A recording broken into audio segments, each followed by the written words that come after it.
मशहूर गजल गायक पंकज उधास का आज 72 साल की उम्र में निधन हो गया है। उनके निधन की जानकारी उनकी बेटी नायाब ने सोशल मीडिया पर दी है। गजल सिंगर जैजिम शर्मा ने एक चैनल को बताया कि वे पैंक्रियाज कैंसर से जूझ रहे थे। सांस लेने में तकलीफ होने पर उन्हें 10 दिन पहले मुंबई के ब्रीच कैंडी हॉस्पिटल में एडमिट कराया गया था, जहां सोमवार सुबह 11 बजे उन्होंने अंतिम सांस ली। पंकज के परिवार में पत्नी फरीदा और 2 बेटियां नायाब और रेवा हैं। पंकज उधास का पार्थिव शरीर फिलहाल अस्पताल में ही रखा गया है। उनके भाइयों और परिवार के दूसरे लोगों के पहुंचने पर पार्थिव शरीर घर ले जाया जाएगा। उनका अंतिम संस्कार मंगलवार को किया जाएगा। पंकज उधास का जन्म 17 मई 1951 को गुजरात के जेतपुर में हुआ था। उनका परिवार राजकोट के पास चरखाड़ी कस्बे का रहने वाला था। उनके दादा जमींदार और भावनगर के दीवान थे। उनके पिता केशु भाई सरकारी कर्मचारी थे। पिता को इसराज बजाने और माँ जीतू बेन को गाने का शौक था। इसके चलते पंकज उधास समेत उनके दोनों भाइयों का रुझान संगीत की तरफ हुआ। पंकज ने कभी नहीं सोचा था कि वे सिंगिंग में करियर बनाएंगे। उन दिनों भारत चीन युद्ध चल रहा था।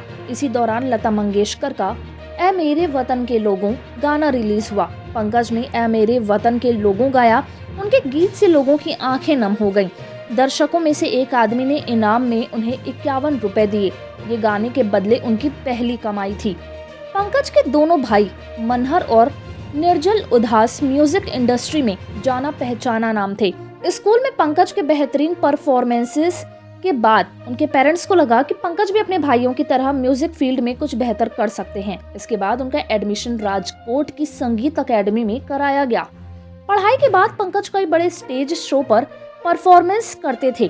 वे बॉलीवुड में जगह बनाना चाहते थे। उन्होंने 4 साल संघर्ष किया, लेकिन कोई बड़ा काम नहीं मिला। उन्होंने फिल्म कामना में अपने एक गाने को आवाज दी। वो फिल्म भी फ्लॉप हो गई। इसके बाद उन्होंने विदेश में बसने का फैसला कर लिया था।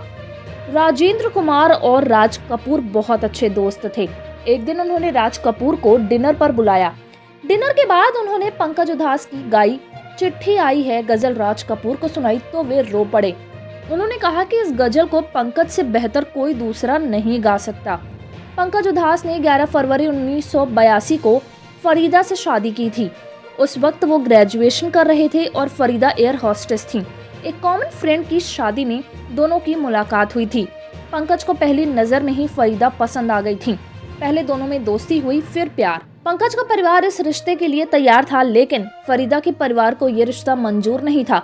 वे दूसरे धर्म में लड़की की शादी नहीं कराना चाहते थे। फरीदा के कहने पर पंकज उनके घर गए और उनके पिता से अपने रिश्ते की बात की। फरीदा के पिता रिटायर्ड पुलिस ऑफिसर थे। इस वजह से पंकज बहुत डरे हुए थे, लेकिन उन्होंने अपनी बातों से उनका दिल जीत लिया।